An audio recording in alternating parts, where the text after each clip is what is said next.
اچھا، پھر ایک سوال آیت اللہ صادق روحانی سے پھر پوچھا گیا کہ آخر یہ کیا اب تک 313 کا عدد پورا نہیں ہوا؟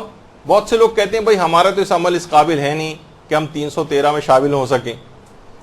تو اتنے ہزار سال سے زائد گزر گئے ہیں، اتنے علماء مجتہدین مراجع آئے ہیں، فوراً لوگ اس چیز کو ان کے خلاف بھی پیش کرتے ہیں کہ اب تک یہ 313 کا عدد پورا نہیں ہوا ہے. تو انہوں نے جواب میں فرمایا کہ ہاں. پھر ان سے ایک اور بھی سوال یہ ہوا کہ اگر بالفرض 313 کا عدد پورا ہو بھی جائے تو یہ کیا کافی ہوں گے کہ پوری دنیا کے مخالفین سے یہ 313 افراد صرف جنگ کریں؟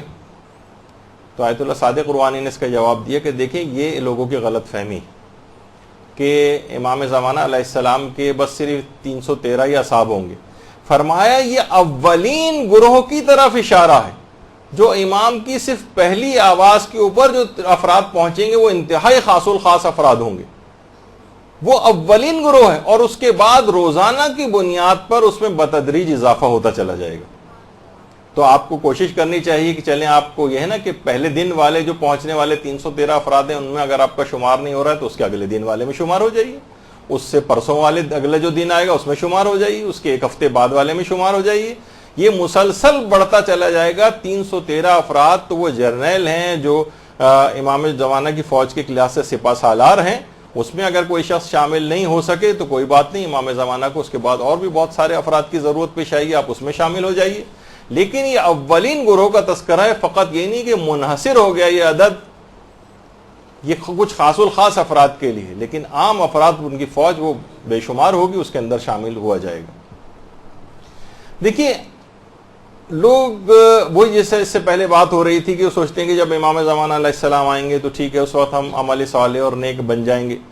اعمال صالحہ کے ساتھ انتظار کرنے کا فائدہ ہے، اور اگر اعمال صالحہ کا انتظار کرتے ہوئے کوشش کریں کہ اس دنیا سے رخصت ہو. ہمارے چھٹے امام امام جعفر صادق علیہ السلام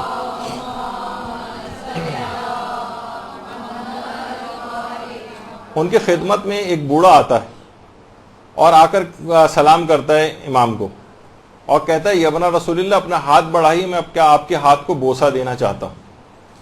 امام نے اپنا ہاتھ دیا، اس نے امام کے ہاتھ کا بوسہ لیا، اس کے بعد زارو قطار اس بوڑھے نے رونا شروع کر دیا. امام نے کہا کہ تم رو کیوں رہے ہو؟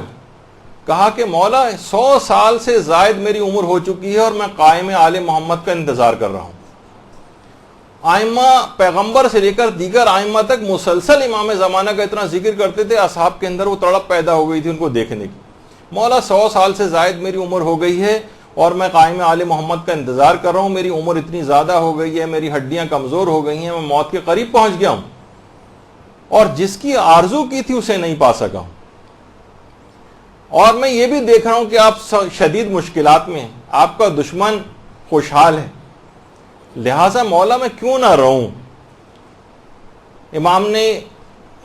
امام نے اس کی بات سنی تو خود امام کی آنکھوں میں بھی آنسو آ گئے اور کہا کہ اے مرد بزرگ، اگر تو اس حال میں زندہ رہا اور ہمارے قائم کو دیکھ لیا تو تیرا مرتبہ بہت اعلیٰ ہوگا، اور اگر تجھے موت آ گئی تو روز قیامت تو رسول خدا کے ساتھ محشور ہوگا. اللہم صلی علی محمد.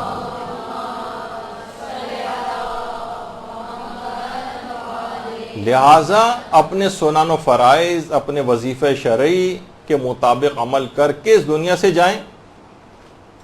اگر امام زمانہ علیہ السلام نے خدا کے اذن سے ظہور کیا تو انشاءاللہ ان کا دیدار نصیب ہوگا، ورنہ قیامت میں رسول اللہ کی ہمراہی نصیب ہوگی، اور انشاءاللہ ان کی ظہور کے بعد رجت میں مومنین کو اٹھایا بھی جائے گا ان کی مدد کے لیے. برحمتك يا أرحم الراحمين وصلى الله على محمد وآله